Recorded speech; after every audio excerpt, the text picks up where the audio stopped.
if we lose touch with our business, and I feel very confidently about this, like we are hired to own and earn our business to some extent and to be the storyteller of our business. And if we have AI writing all of our stories for our business, then it's no longer what we believe. It's kind of like what this tool believes. And I want to become my own person as much as humanly possible. And I think the way that I do that is by revising down to what I want. And I think it's important for all of us to maintain our voice within our work. And if not for anything, proofreading what AI spills out, great, do it. I think that that's a great way to learn about your business as well.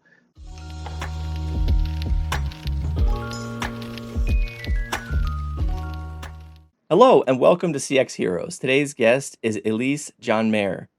She's the program manager of customer experience, loyalty technology, and retention at SimpliSafe, the home security company.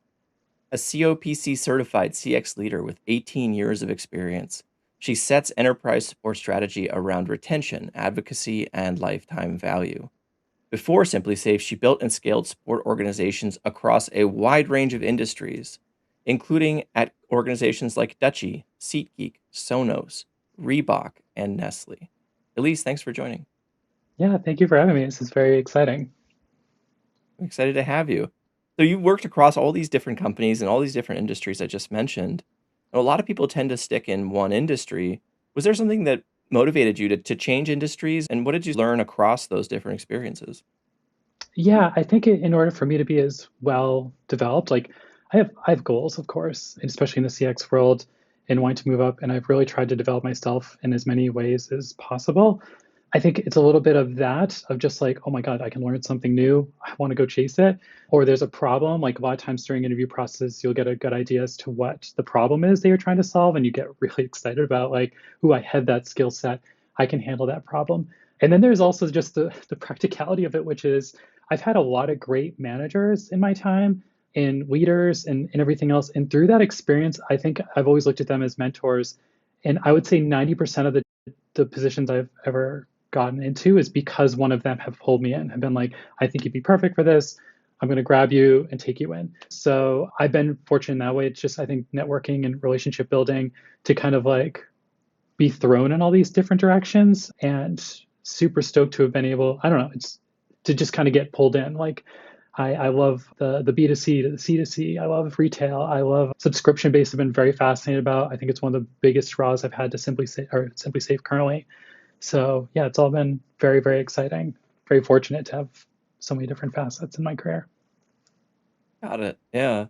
Was there some particular lesson that you brought from one of those industries into a different industry? Was there a sort of a lateral thinking or a cross-pollination moment? Yeah, I would say there's probably two. One is collaboration. You're working a lot with different teams, engineering teams, marketing, and you have to be able to speak in their KPIs a lot of times, which I think is a huge part of it, is kind of changing your Mhm, language in CX to get what mhm. you need as a CX team and converting that to dollars for the marketing team or, just like fixes on the engineering team. I think that that is a huge part of it. The other side, I think one thing that I've continued to bring forward is I was an agent on the phone. I started as an agent on the phone. It was during the financial crisis, like of 2008. I just got out of college. It was my beer money. It was my college money.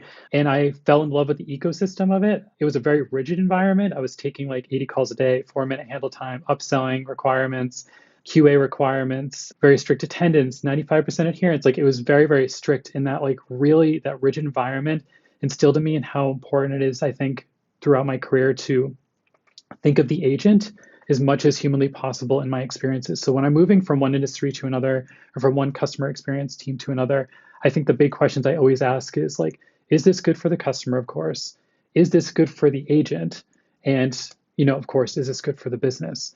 And I think if you can answer all three in your decision making, along with making sure it's supported with data, then usually you can kind of get to the right conclusions. And it's been fun to take those kind of I don't know, basic foundational things as well as my COPC training and bring them from one industry to another and see how that model can help transform CX teams. Got it. Yeah. I think there's all of these different priorities that are in tension often, but not necessarily, right? Maybe the business wants to do, just take a hypothetical business, they want to do a cost cutting measure, but that's going to negatively impact the customer experience or something, right?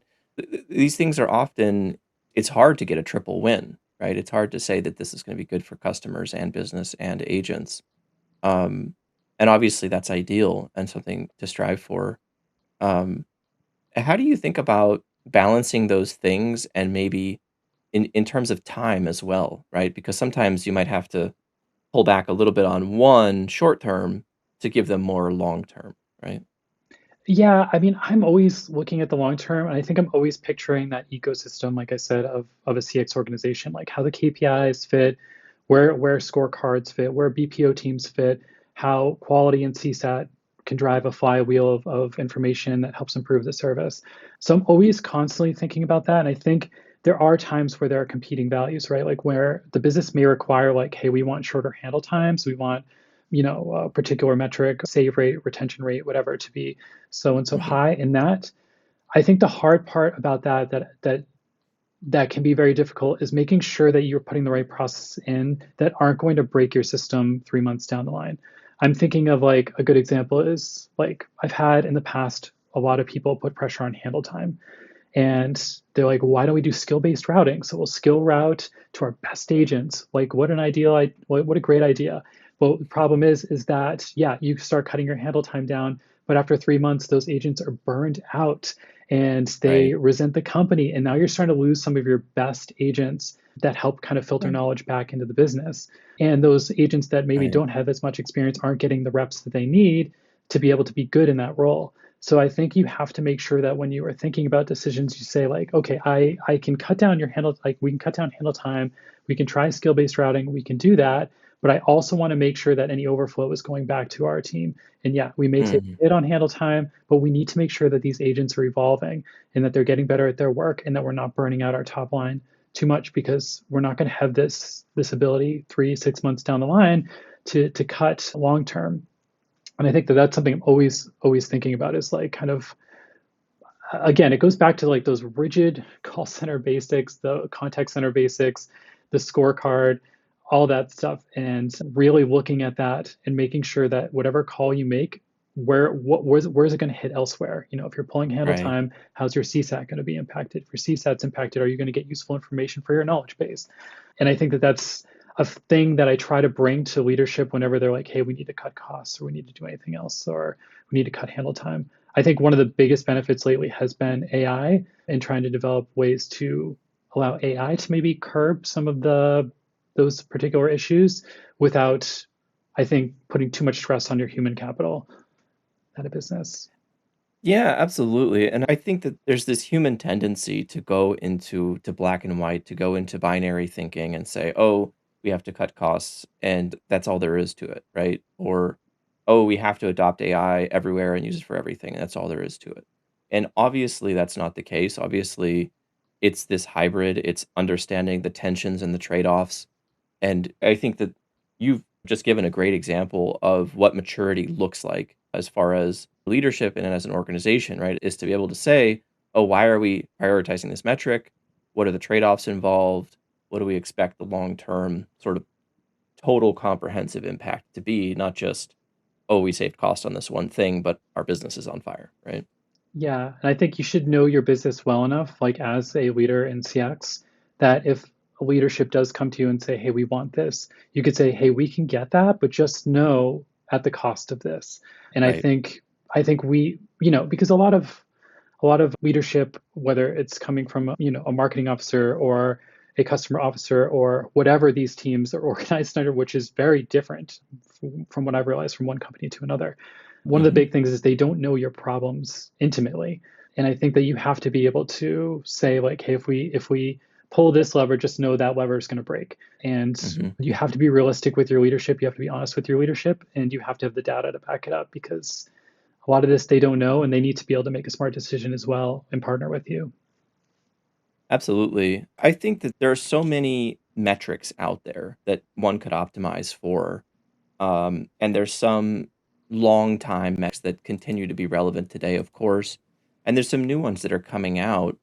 And to a certain extent, this is within the realm of the AI conversation, but I just wanted to get your thoughts on What sort of traditional CX metrics do you think are maybe becoming obsolete? And what do you think people should be measuring instead? Ooh, this is a really good question. I think, I have never been a huge proponent of what's called CES, for example, like customer effort score and also NPS. I think to some extent those become fads. And I've started to see this too. When you read books, you read the book on CES and you're like, oh my God, this is transforming an industry. But you don't ever challenge or you don't ever become skeptical about what that's chasing. Same thing with NPS. So I think some of these like kind of quality metrics are going to fall a little bit to the wayside. I still think some of the more important metrics are the agent focused metrics, your handle times, your adherence, your post-call, post-contact wraps, things like that, your first contact resolutions. These to me are pretty important because again, I think that builds a baseline or a foundation for a CX team to really thrive. Because if you can't forecast well, because your metrics are wrong, you are not going to have the right headcount, you're not going to be there for your customers. Like those metrics still seem pretty important to me. But I think some of those like kind of quality fad metrics are going to fall a little bit to the wayside. And I think AI is going to start looking more so at sentiment of all contacts or start building language models based on transcripts of contacts that might benefit the trends, I would say, of what is going on with the consumer than an NPS or a CS might, because again, they're just kind of fad questions that I think tend to want to put a market on a scale, Mm, than more than anything else. So I think that I still believe in CSAT. I would say that like I want to hear about how my agents are doing. I want to hear about how my team is doing. I want to hear about what they feel about the product. But I kind of want it in their own words. And I want on a 5 point scale. I don't need a 10 point NPS scale. I don't need a CES scale because I think a customer effort score question or a NPS question can often be confusing to a customer. Or like, am I rating right. the agent? Am I rating the product? Am I rating the Mm. the app? Like, what am I rating here? And it often comes after whatever issue they were dealing with that brought them there. That's a good point. Yeah. It's really hard to collect good feedback in any domain, but especially in this example, I think it's really clear. Is the customer having a good day or a bad day? That might affect very much what score they give, right? Exactly. Um, I think one of the other things that I've seen and which I've been involved in as well, I'm not going to get into that specifically right now, but one of the things that I've seen is the collection of usage data, the collection of behavior data as signals about customers' preferences. There's this idea of revealed preference, right? That customers have demonstrated through their behavior what their preference is instead of needing to survey them and ask them a question, which might be misleading, honestly. You could look at the data and say, oh, everybody who searches for this topic immediately bounces and tries searching again or tries chatting again. Maybe there's something on that page that we need to update, right? So what do you think about that traditional kind of survey? Does it have a benefit still? Is it still valuable? And when you think about moving into the future of collecting metrics and understanding customer behavior, yeah, what are your thoughts on that generally? I mean, I said like I still am a firm believer in CSAT and I'm in surveying customers because I think customers want to tell you how they're feeling. And I would I see. rather them do that through like something like an internal community program or through a survey than go to Reddit, right? Or go to Twitter or wherever Mm, to vent their frustrations. I think that they want that avenue. And I want that avenue too. But of course they're still going to go to Reddit. It's still they're still going to go to social places. And that's good right. too. And I think that we should be monitoring that as well. But like if you can kind of own a community or own the CSAT information, and you kind of like you have all that data there. And now with AI, you can start picking at it a little bit more and a little bit more responsibly. But I would rather, yeah, like if you have an experience on the phone or on chat or whatever avenue you're coming through, you're going to and you're going to feel a certain way about it. I would rather them see the CSAT email and be like, I'm going to tell them what I think instead of being like, where am I going to go for all this frustration? I'm going to Reddit Right. because we can then contain and handle their issue, I think, a little bit more responsibly, especially if you're keeping an eye on CSAT. Like we Mhm. do, I don't know if you're familiar with like DSAT programs, but I'm a huge proponent of DSAT programs that take a look at like your bottom one or two responses and then have a small team of agents or, I would say like, almost like escalation agents to some extent, picking through your DSATs and then saying like, oh, this customer had an awful time. They were a 1, they were a 2, and we're going to contact them back and we're going to surprise them. They're going to hear from us again. They're going to think this survey went nowhere, but guess what? It did go somewhere. And I Mhm. find that those programs help you learn about your business, help also evolve and like really, I think, educate your agents along the way. And I think really surprise and delight a customer. If they felt like that their issue wasn't handled, they're now getting a phone call or they're now getting an email or they're now getting some sort of correspondence. It's like, hey, we saw what you said and we're hearing you and we want to make it better. Because think of the loyalty that now spins out of that. And a lot of companies now think of care programs, CX programs as like a red line, as an expense. And I truly do believe that they are a loyalty builder, but you have to be Mm. responsible in how you're using your information and how you're reacting to the consumer. Absolutely, could not agree more. I think that the traditional cost center framing is slowly, unfortunately, but slowly but surely falling away, and people are starting to realize something that you've demonstrated in your work already, but it's closing the loop, right? It's taking the customer feedback and using that to drive improvement in the business. And in a way that's visible to the customers is even better, right? Thank you for the feedback. We recognize that you were very dissatisfied. Here's what we're fixing for you, right? That sort of thing, I think, is very much, it's quite obvious to connect the dots between that and loyalty, to connect the dots between that and retention or customer lifetime value. And all of a sudden, it's a very different internal conversation because you're talking about adding revenue, right? Exactly. Exactly. It's again like kind of transforming. Like if you can prove that you're improving the lives of your consumers, loyalty wise or ROI wise, and you start selling that to the marketing team, they obviously they start listening. So there are ways again of like kind of transforming what you're learning in a program and taking feature requests and sending that out to the engineering team or the app team, and then taking all that happiness and delight and I don't know, like thrill of like wanting to spend more money with us or increase their subscription over to the marketing team, and then they're like, oh my god, we have ideas now to for our Right. next campaign. So again, we are Hmm. like a huge important system that helps educate a lot of the other programs, but it's up to them to make sure that they're listening, and I think it's up to us to communicate accordingly to them. Absolutely. Yeah.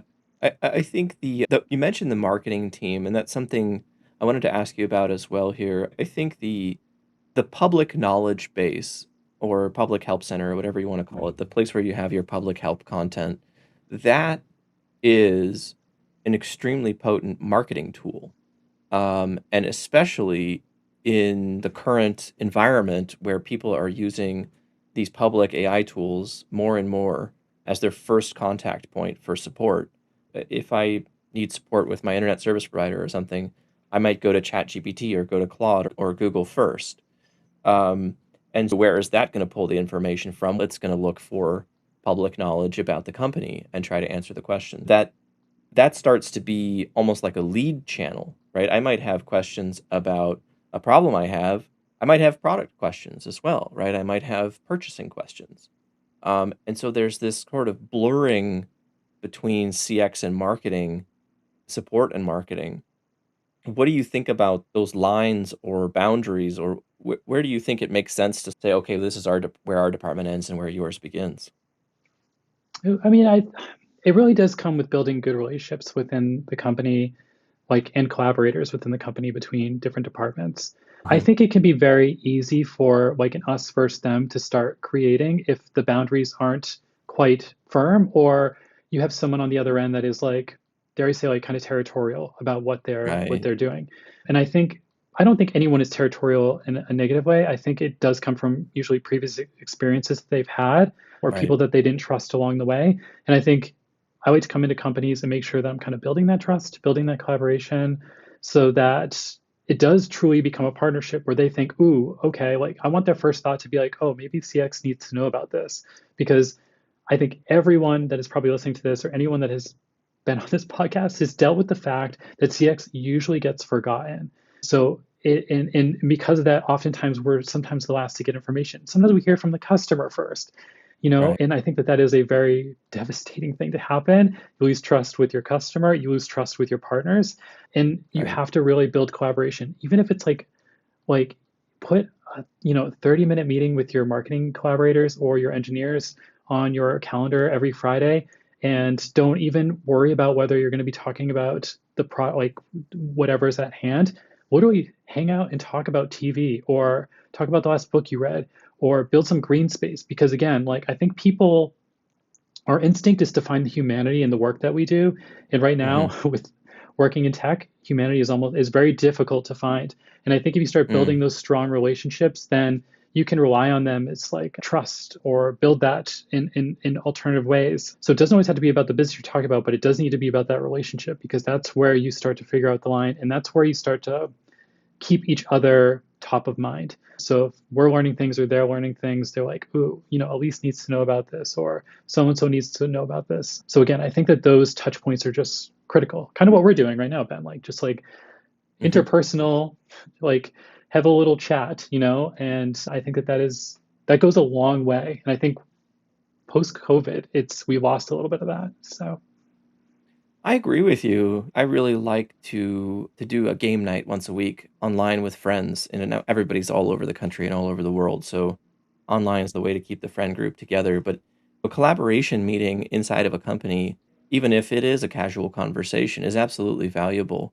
And one of my friends actually just yesterday in our game night chat, he mentioned this idea of making a conduit, which is a repeatable communication channel. And that could be a physical or tangible thing, or that could be more of a mental thing where, oh, I have a trust level with Elise, and I know that it's an open channel. I know that I can shoot off, oh, here's a quick message. Here's a quick request or something.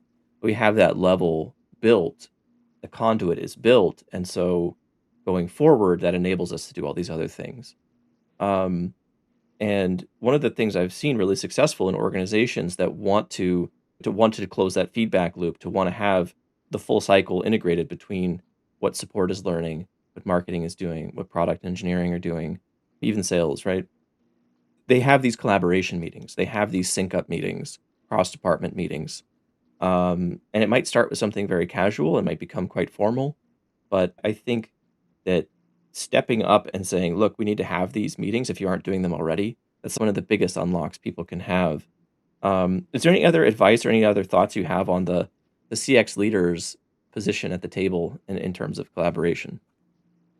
yeah, I mean, I've been in company. I kind of mentioned this, but like there have been companies that have not valued customer care, and have again looked at it more of an expense than anything else. And I think again, you build that by building these relationships. And I think one thing I've always tried to do is, yeah, I mean, is find the human within each other. Mm. To some extent, we've done conferences. Like I've been like, hey, I'm going to go to a CX conference. So and so from engineering, you want to come with me? Or hey, customer success team, you want to come with me? Or marketing, do you want to come? Like again, for no other reason than like you're going to be experiencing kind of like the entirety of like a CX program, and you're going to see how Mhm. vital it is at this conference. But then also, we're going to have some time to have a couple drinks and hang out and get to know each other a little bit more. Again, I miss the days. I've been going through this like watching mumblecore movies of the early 2000s lately, and I've loved like the banter between people, and that people just show up at people's houses. And Mhm. I remember about working at that time and always going to like Chili's after work or whatever, or Mhm. venting. And a Mhm. lot of those spaces have disappeared. And I think Mm. anywhere, any place that you can start building those places where you can build like a more human relationship with your coworkers is vital, because then it shows up on Zoom where it is a little bit more difficult to do that. So that's kind of always what I emphasize. I should probably mention I'm because I'm open about it, but I am transgender, and I think Mhm. through the course of my transition, I have seen a lot of my coworkers just disappear, right? Like they don't, Mm. they may disagree or whatever. I've lost some of my network Mhm. because of it. It's been Mhm. unfortunate. That is Um, unfortunate.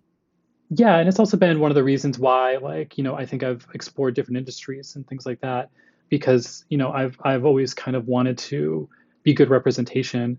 And I think it's very much the CX fight too, of like kind of wanting to prove yourself to everyone around you. And I find that both personally I try to do that, and then through the CX I'm trying to do that as well. And the only way people start to understand CX or myself is through very human interactions, which need to happen more. I agree with you. I agree with you. And I think there's all of these elements of human relationships which have parallels in the CX space. And I mentioned to you before the call, the sort of the inspiration for the new name of this podcast, CX Heroes, is this idea of the hero journey that is support, essentially. That somebody comes in with a problem, their house is on fire or whatever's going on, right? Their hair's on fire, maybe. But they, through that support experience, there's a transformation that happens. They go from having a problem to a solution. They go from being in a negative emotional state to at least neutral, if not a positive emotional state. And I think that's a wonderful thing. And it's very human, right? It's not unique to CX. We might have a friend who calls us up in tears, or we might have a loved one or a family member or somebody that people come to each other for help. And that the relationship that's built when you help somebody with a problem is tremendous. And I wish that was sort of celebrated or understood more is what I'm trying to do here with CX Heroes. I don't know if you want to riff on that or if you have any other thoughts. I would say, I spent like when I was first cutting my teeth and I worked as an agent, I moved into a retention team there, and then I went over to an escalation team. And it was my first time on an escalation team. And that is like dealing with, like, to your point, like kind of the worst of people that are like you're meeting Right. them on their worst day. These are Right. issues that one or two or three agents could not handle, and you have to take them on, and they're frustrated. And the magic sauce was never really exactly giving them exactly what they wanted. It was truly, and you probably this has probably been echoed on many of these podcasts, but it's truly listening to them, like Right. having customers vent to you, having people vent to you, or whatever, listening to them, and then figuring out truly what is at the heart of their issue, figuring out what their gap is, and trying to fill that is like Mm-hmm. is where the beauty of CX exists. It's also like that job, that 2 years on an escalation team or 1 year on an escalation team, I can't remember what it was, probably like a year and a half or so. That was like one of the more transformational times in my life, not just because I was burned out every day and because I was talking to these crazy, like taking on these very crazy, intense situations every day, but it was Mm-hmm. because I walked away from that position with one, incredible friends because we were kind of in the trenches together Right. as a team. And there's something about that and having those conversations about customers and customer issues like every second of the day that was vital. And they're still very good friends of mine. But Mm-hmm. the other side of it is kind of the skill set that I was able to take beyond just my like an escalation team, like in dealing with a customer that is having a hard day or a bad issue. And I use that every day in my life, whether it's intimate relationships or whether it's friendships or whatever. Like I'm like, dang, like thank God I had that time in the escalation team because I have really learned some skills. And I think it's why I have tremendous empathy for agents and customers that I try Mm-hmm. to carry forward in my work. And it kind of goes back Mm-hmm. to that question: is this good for the customer? Is this good for the agent? Is it good for the business? Right. And I whatever I do, whatever role I'm in, I am terrified of losing that sense of empathy, like losing my roots in that work. Mm-hmm. Because once you do that, I think you lose touch of how you can really help the customer and help your agents. I think of the line, I don't know where I heard it, but it's basically if you are concerned about the right thing, then you have no reason to be concerned. And I think you're concerned about the right thing. That's absolutely the right focus that people should have. I think that is the role of the CX leader, right? Is to balance those things and to be concerned about how are those experiences for everybody involved and being the connector and the problem solver of the system in the middle. I wanted to get your thoughts here to close out the episode. When you look out at the landscape today in CX, when you look at what is possible in the future, I'm thinking of a model as a work in progress, but it is this model of sort of organizational maturity in the current era, right? And level one would be okay, we take tickets, we close them. That's business as usual. And level five is we are proactively guiding customers to their sort of ideal state at scale, right? Yes. But between level one and level five, like where do you see things going? How do you see organizations closing the gap? What do you see coming over the horizon? Yeah, I mean, I think it's good to put in perspective too. Like I've been around long enough where I saw hard phone turn to soft phone, where I saw database turn to cloud, or Office turn remote, or now I think the big one is AI, and it Yeah. does feel really good. I think my biggest fear is always a level of skepticism. I see the power. I am very excited, but I will say I've had recent reviews that I know have been written by AI, and they are so flat and so boring and so unspecific that I it makes me question like the ability, Right. and it also makes me question people that maybe are not being cautious about what they're looking at as we move forward in this industry. Because Mm. as all these things came, soft phone, cloud, all this stuff, there is always the idea of like, this is going to solve all of our problems. The world is going to be great. We just have to hang on for the ride. And we're in that now with AI, and I do feel that there are some really good things. But if you're not cautious, you're also going to lose consumers. You're going to lose also what I think customers tend to rely on. Not all customers, but some. But like the humanity of a business, the humanity and the Right. connection of a brand in them and in a customer. And I'm terrified of losing any of that. But I am Hmm. also very excited. So I think a lot of it does come with experimentation. I love the idea that AI is probably going to provide more premonition in terms of like what that consumer may have dealt with. Like they can dig in, can data dip Hmm. into the CRM, and you can start pulling all this information about what happened to this consumer over the last few months, and hopefully paint a picture for the agent so that they can take care of that agent better. Or you may take a look at your top 10 contact drivers that are probably driving 80% of your volume and say like, hey, this one, and this one could be easily deflected with AI. And maybe we can get those handled. Consumers don't really care to talk to anyone. They just want to like really be dealt with here. There's not a lot of nuance. Let's just handle those particular ones with an AI chatbot. But first, let's test them with the agent. And I think that's a big part of it too. Is like Mm. I started building an AI. I've been through two AI RFPs currently, and I've started to look at how we model AI moving into our future. And I think the biggest aspect is that premonition part of it and building the story for the agent. The other Hmm. side of it is like I really like when I move these AI models into businesses, I'm always making sure again that the agent is the ultimate test, that we have really Mm. good knowledge base, that we have a really good content because that's where all that information is coming from, and making sure that that is really strong. But then also for the agent to make sure that they're using it more of a like a sidekick. And as you see them treat like I don't know a shipping issue 300 times over the course of 2 months or 6 months or whatever it may be with AI, then you sharpen that tool on the other end, and the agent is also sharpening their skill set to the point where maybe you start saying like maybe we give more of the shipping AI to our consumer. Maybe Hmm. we are comfortable to push some of this out. So I think the future is bright for CX. It is exciting for CX, but it should also come with a very healthy level of skepticism. And I would say, like, I don't know, drafting, I guess, like making sure that we are being very into our work still and not thinking Mm. that it's going to solve a problem, but simply using it as a first drafter. I have a weird background in creative writing and fiction writing that I've sustained through my life, and I still practice today in doing so. Your first draft is always a mess, and it is Right. always your thoughts and whatever. And I think AI does a really good job at that. And I think the hard work always as a writer is the revisions, like is the continual Hmm. revisions, the kind of hammering and sculpting down.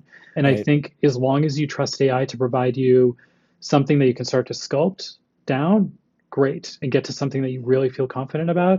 And as those models improve and perfect, then maybe put some of those out to the consumer and see how they're feeling. Of course, survey it, make sure that it's working properly. But of course, make sure that it has been sculpted by, I would say, your leaders who are your agents and being Hmm. able to shape that content. Yeah, I think one of the last things I want to ask you here today and get your thoughts on is the sort of burden of review or burden of editing. I'm using the word burden because it feels that way sometimes. I guess it depends on maybe your personality or your background, whether you feel it that way or not. But this idea that AI can draft an infinite number of things in a second. And once you have, let's say there's 10 drafts of a new knowledge article or something, somebody has to go and check those, right? And then that becomes additional work. And I'm starting to think about what does that process look like? You have a batch of reviews to do. Is it easy to work through them? Is it easy to add your notes on them? Like, how does that get fed back into the system? Those sorts of things. I wonder if you have any thoughts on as a abundance of drafts and scarcity of reviews. I I as coming from someone like, and I know you said the burden of revision. I love revision. I think the work happens at revision.